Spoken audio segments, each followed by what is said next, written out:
জায়গাকে আসে আমাদের হাদিস ও কোরআন শোনার জন্য আল্লাহ যে আমাদেরকে তৌফিক দান করলেন, তাই আমরা একবার উচ্চ সুরে আল্লাহর শুকরিয়া আদায় করি। সবাই আলহামদুলিল্লাহ। আলহামদুলিল্লাহ।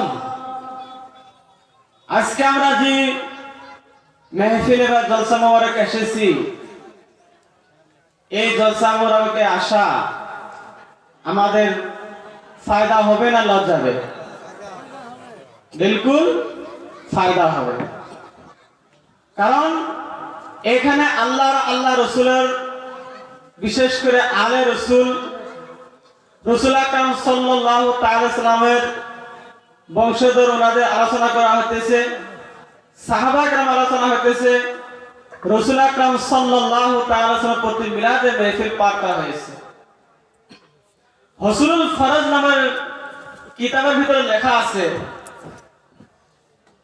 যে হযরত আল্লামা ইবনে নুমান রাহমাতুল্লাহ আলাইহি একদিন আমার দয়ার নবী হযরত মুহাম্মদ মুস্তাফা সাল্লাল্লাহু তাআলা সাল্লামকে সফন যুগে জিয়ারত করলেন। সুবহানাল্লাহ। যে আমার দয়ার নবী হযরত মুহাম্মদ মুস্তাফা সাল্লাল্লাহু তাআলা আলাইহি সাল্লাম সাহাবার টিম নিয়ে একদিকে যেতেছে। হযরত আল্লামা ইবনে নুমান রাহমাতুল্লাহ আলাইহি আমার দয়ার নবী দেখা পাওয়ার লগে লগে ওনার হাত চুম্বন করলেন, সালাম কালাম করলেন, করার পরে আরজ করলেন, ইয়া রাসূলুল্লাহ সাল্লাল্লাহু তাআলা সাল্লাম, আপনি সাহাবাদেরকে নিয়ে কোন জায়গায় যেতেছেন? রাসূল আকরাম সাল্লাল্লাহু তাআলা সাল্লাম আল্লামা ইবনে নুমান রাহমাতুল্লাহকে অ্যানসার দিলেন যে আমার উমক পাগল, উমক গোলাম, আমার উমক আশিকের বাড়িতে আমি যেতেছি। সুবহানাল্লাহ সুবহানাল্লাহ। সুবহানাল্লাহ। যখন দেখি ওই আল্লাহ নবীর পাগলের নাম বা গোলামের নাম শুনলেন আল্লামা ইবনে নুমান রাহমাতুল্লাহ আলাইহি, তখন উনি আশ্রিত হয়ে গেলেন। ইয়া রাসূলুল্লাহ সাল্লাল্লাহু আলাইহি সাল্লাম, আপনি নবী, আর আপনি যে ব্যক্তির নাম বলতেছেন উনি তো বহুত গরিব, বা ওনার তো সমাজের কোনো ভ্যালু নাই, সমাজে কোনো ভ্যালুলেস, ওনার এরকম সম্পত্তি নাই, বা এরকম নামি দামি ব্যক্তি নয়, আপনি ওনার বাড়ি যেতেছেন? আপনি তো ইচ্ছা করলেও আপনি ডাকলে উনি নিজে আসতে পারত, বুঝছেন না? আল্লামা নুমান রাহমাতুল্লাহ আলাইহি ওই যে ব্যক্তির নাম শোনার লগে আশ্রিত হয়ে গেল। আর আশ্রিত হওয়ার কথা, একজন যদি বড় ব্যক্তি, একজন যদি সম্মানী ব্যক্তি, একজন যদি পীর সাহেব বা একজন যদি এমএলএ মিনিস্টার, মানে যার নাকি সমাজে ভ্যালু আছে, ওইজন ব্যক্তি যদি কোনো গাঁৱত যায়, গাঁৱৰ দেওয়ানি বা ওই গাঁৱৰ মুরব্বী বা ওই গাঁৱৰ ধনী ব্যক্তি উনার বাড়িতে না যায়, একজন দিন হাজিরা করে খাওয়া, যার নাকি সমাজে কোনো ভ্যালু নাই, যার নাকি সমাজে কোনো মান সম্মান নাই, বা যার নাকি মানুষের এরকম দাম দেয় না, উনার বাড়ি যদি যায় একজন ধনী ব্যক্তি বা অন্য ব্যক্তি, কি হবো? আশ্রিত হবো না? নাই, এগুলো আশ্রিত হবো। যে অমুক এমএলএ বা অমুক ব্যক্তি, অমুক হুজুর বা অমুক পীর সাহেব আমার বাড়িতে আসতে লাগছিল, আমি ধনী মানুষ, আমার সমাজে ভ্যালু আছে, আমার সম্মান আছে, আমাকে সবাই মানে, কোথেকে আমার বাড়িতে আসে অমুকের বাড়িতে গেছে, যাই নাকি কামলা দেখায়, যাই নাকি গরিব ব্যক্তি, এটা ভাবে কি করছে? উনি আশ্রিত হয়ে গেছে। ইয়া মুসলমান, আল্লামা ইবনে নুমান রাহমাতুল্লাহ আলাইহি যখন দেখে এই কথা শুনলেন, আল্লামা ইবনে নুমান রাহমাতুল্লাহ আলাইহি আল্লাহ নবীর দরবারে আরজ করলেন, ইয়া রাসূলুল্লাহ, আপনি ওইজন ব্যক্তির বাড়িতে না যায়, আপনি যদি ওইজন ব্যক্তিকে ডাকতেন, ওইজন ব্যক্তি আপনার বাড়িতে আসতো, আপনার কাছে হাজির হয়ে যেত। আল্লামা ইবনে নুমান রাহমাতুল্লাহ আলাইহি বলে, আল্লাহ রাসূল আকরাম সাল্লাল্লাহু তাআলা সাল্লাম বলে, আল্লামা ইবনে নুমান, তুমি শুনে নাও, আমি যে গোলামের বাড়ি যেতেছি, আমি যে আমার আশিকের বাড়ি যেতেছি, যদিও ওইজন ব্যক্তির সমাজে কোনো ওনার ভ্যালু নাই, যদিও সমাজে কোনো সম্মান নাই, যদিও গরিব ব্যক্তি, কিন্তু ওই গরিব ব্যক্তি, ওই গরিব আমার উম্মত, ওই পাগলে নিজের বাড়ির মধ্যে আমার নামে মিলাদে মাহফিল ইনেকাত করেছিল। সুবহানাল্লাহ। কি বলছে? যদিও উনি ভ্যালুলেস, সমাজে যদি ওনার যদি ওইরকম ইজ্জত নাই, রাইজে বা গাঁও মানুষ ওনাকে ওরকম মানে মান দেয় না, সম্মান দেয় না। কিন্তু উনি কি করেছিল, আমার নামে মহাব্বতে আমার মিলাদে মাহফিল উনি নিকাব করেছিল, নিজের ঘরে উদযাপন করেছিল। আর যে ব্যক্তি নাকি আমার নামে মিলাদে মাহফিল নিকাব করে, আমার নামে যে নাকি দুরূদ শরীফ পাঠ করে, দুরূদ শরীফের ব্যবস্থা করে, মিলাদে মাহফিলের ব্যবস্থা করে, আমি ওইজন ব্যক্তিকে খুশি হই আর আমি ওইজন ব্যক্তির বাড়িতে হাজির হব। সুবহানাল্লাহ।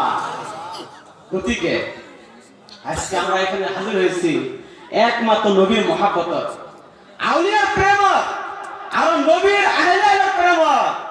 ইয়া মুসলমান, অল্প সময় পরে আপনাদের সম্মুখে আলে রাসূল হুজুর ফাইজুল হাসান সাহেব কাবলা জিলানী উনি আপনাদের সম্মুখে তাশরীফ আনবেন। ইয়া মুসলমান, উনি হলেন কি আলে রাসূল ইমাম হুসাইন রাদিয়াল্লাহু তাআলা এর বংশধর। উনাদের বলির ভিতরে, উনাদের রক্তের মধ্যে, উনাদের মাংসের টুকরার মধ্যে আমার দয়ার নবীর রক্ত আছে, আমার দয়ার নবীর গোশত আছে। সুবহানাল্লাহ। উনারা হলেন কি আলে রাসূল। আলে রাসূল কাক কয়, সৈয়দ কাক কয়, উনাদের কি রকম মর্তবা? রাসূল আকরাম সাল্লাল্লাহু তাআলা সাল্লাম হাদিসের ভিতরে ইরশাদ ফরমায়, লা ইউমিনু আবদুন হাত্তা আকুনা আহাব্বা ইলাইহি মিন নাফসিহি ওয়া আহলি আহাব্বা ইলাইহি মিন আহলিহি ওয়া ইকরাতি আহাব্বা ইলাইহি মিন ইকরাতি ওয়া যাতি আহাব্বা ইলাইহি মিন যাতি। সুবহানাল্লাহ। আমার দয়ার ইরশাদ ফরমায় যে বান্দা, কোন বান্দা ওই পর্যন্ত মুমিন হতে পারে না, কোন বান্দা ওই পর্যন্ত কামিল মুমিন হবে না যে পর্যন্ত কি আমার দয়ার নবীকে নিজের জান থেকে বেশি ভালোবাসে না। অর্থাৎ মুমিন হলে, কামিল মুমিন হওয়ার জন্য দরকার যে নিজের জান থেকে কি করা লাগবে, আমার দয়ার নবীকে ভালোবাসতে হবে। আমার দয়ার আগে ইরশাদ ফরমায় ওয়া আহলি আহাব্বা ইলাইহি মিন আহলিহি। আর আমার দয়ার ইরশাদ ফরমায় যে আমার যে আহলে আয়াল আছে, আহলে বায়াত যে আছে, যে বন্ধু নাকি কোন বান্দা আমার আহলে বায়াতকে নিজের আহলে আয়াল থেকে, নিজের পরিবার থেকে বেশি ভালোবাসবে না, ওই পর্যন্ত ওই বান্দা কোনদিন মুমিন হতে পারে না। সুবহানাল্লাহ। আল্লাহ ফরমায় ওয়া ইকরাতি আহাব্বা ইলাইহি মিন ইকরাতি। আর ওনার যে বংশধর আছে, ওনার যে ছেলে মেয়ে আছে, কোন বান্দা যে মতো নাকি আমার দয়ার নবীর আলে অর্থাৎ যেখানে সৈয়দ বংশ, যেরকম নাকি আমাদের সম্মুখে অল্প সময় পরে ওনারা আসবেন, সৈয়দ বংশ। আজকে যে পীর সাহেব এখানে এসেছে, হুজুর হামিদুল জিলানী, আমার হুজুর ফাইজুল হাসান সাহেবের আব্বা হুজুর, উনি ব্যক্তিগতভাবে আসতে পারে নাই।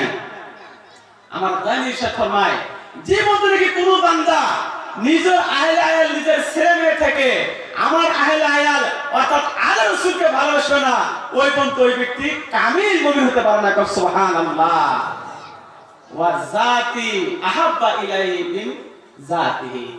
আর আমার দয়ার ইরশাদ ফরমায় যে বন্ধু নাকি আমার জাতকে নিজের জাত থেকে বেশি ভালোবাসবে না, ওই পর্যন্ত ওইজন ব্যক্তি কামিল মুমিন হতে পারে না। গতিকে আজকে আমরা খুশনসিব, আমরা ভাগ্যবান যে অল্প সময়ের ভিতরে আমাদের সম্মুখে আলে রাসূল হাজির হবেন। আলে রাসূলের কি রকম মর্যাদা, আলে রাসূলের কি রকম মান সম্মান, রাসূল আকরাম সাল্লাল্লাহু তাআলা আলাইহি সাল্লাম হাদিসের ভিতরে ইরশাদ ফরমায় আদিবু আওলাদাকুম আলা সালাসি খিসালিন। আমার দয়ার ইরশাদ ফরমায়, এ আমার উম্মতগণ, তোমরা নিজের ছেলে মেয়েকে তিনটা খাসিয়ত শিক্ষা দাও, তিনটা বস্তু শিক্ষা দাও। কি তিনটা বস্তু? এক নম্বর কি? হুব্বে নবীকুম। নিজের ছেলে মেয়েকে শিক্ষা দাও নবীর মহব্বত, নবীর ভালোবাসা, নবী কি রকম ভালোবাসতে হয়, নবীর আখলাক, নবীর চরিত্র, নবী কি রকম আছিল, উনার ক্যারেক্টার, ওগুলো আমাদের শিক্ষা দিতে, ছেলেকে শিক্ষা দেয়া। এটা কে বলছে? আমার দয়ার নবী বলছে। আর দুই নম্বর কি? হুব্বে আলে মুহাম্মদ। দুই নম্বর কি? আমার দয়ার নবীর আহলে আল্লাহকে মহব্বত। অর্থাৎ আমার দৈনন্দিন যে আর আছে, আমার দৈনন্দিন বংশধর আছে, সেই বংশধরকে মহব্বত করা, এটা কি করো? আল্লাহ নবী বলেছেন নিজের ছেলে মেয়েকে শিক্ষা দাও। আর 3 নম্বর বস্তু কি? ওয়া তেলাওয়াতিল কোরআন। আর 3 নম্বর বস্তু কি? কোরআন শরীফ তেলাওয়াত করা, কোরআন শরীফ শিক্ষা দেয়া। গতিকে হাদিসে দ্বারা বোঝা গেল যে নিজের ছেলে মেয়েকে, যাদেরকে আল্লাহ তাআলা সন্তান দান করেছে, ওনাদের জন্য কর্তব্য 3 নম্বর বস্তু কি? 1 নম্বর হলো নবীর মহব্বত শেখা, 2 নম্বর হলো নবীর যে আলে ওয়ালাদ আছে, সৈয়দ বংশধর আছে, তার নাকি নবীর আহলে বাইত আছে, আহলে বাইতের মহব্বত শিক্ষা দেওয়া। আর 3 নম্বর বস্তু কি? কোরআন শরীফ শিক্ষা দেওয়া, কোরআন শিক্ষা দেয়া। ফা ইন্না হামাতাল কোরআনি ফি জিল্লিল্লাহি ইয়াওমা জিল্লা ইয়াওমা ইল্লা জিল্লুহু মাল আম্বিয়া মা আম্বিয়াহি ওয়া আসফিয়াহি। আমার দানের সাথে ফরমায় যে ছেলে মেয়েকে কোরআন শিক্ষা দাও, কারণ যারা নাকি কোরআন শরীফ তেলাওয়াত করে, কাল কিয়ামতের দিন আরশের নিচে যেদিন নাকি আরশের ছায়ার বাইরে অন্য কোনো ছায়া থাকবে না, কোরআন শরীফ তেলাওয়াত করা ব্যক্তিকে আল্লাহ তাআলা ওই দিন আরশের ছায়া দান করবেন। সুবহানাল্লাহ, সুবহানাল্লাহ, সুবহানাল্লাহ। গতিকে আমরা আলে রাসূল পাইছি, আমরা আলে রাসূল পাইছি, সৈয়দ বংশের মানুষ পাইছি। গতিকে আমাদের সঙ্গে মহব্বত করা আমাদের কর্তব্য, দায়িত্ব। আজকের জামানা যদি আপনারা যদি পীরের হাতে যদি হাত দিতে চান,